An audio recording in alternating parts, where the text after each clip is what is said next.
The Enormous Turnip. Once an old man lived in a farmhouse with his family. One day he planted a turnip.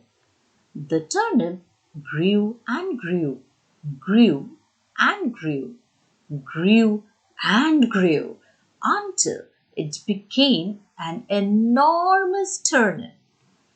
As his grandson was very fond of turnip soup, he wanted to take it out for him.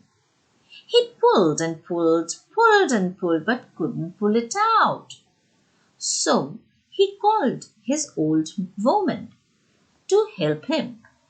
The old woman took hold of the old man. The old man took hold of the turnip.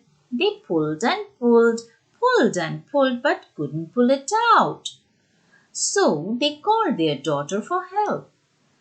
The daughter took hold of the old woman. The old woman took hold of the old man. The old man took hold of the turnip.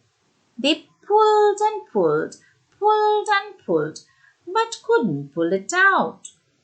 So the daughter called her husband for help. The husband took hold of the daughter. The daughter took hold of the old woman.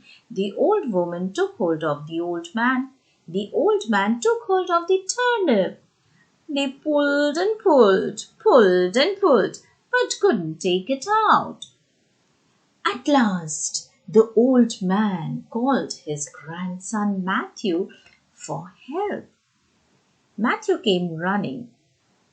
They all together pulled and pulled, pulled and pulled. Finally, the grandfather, grandmother, mother, father, and the son, all of them together pulled the turnip out. Grandma made some lovely soup for the family. They all enjoyed and had a feast. Moral: united we stand.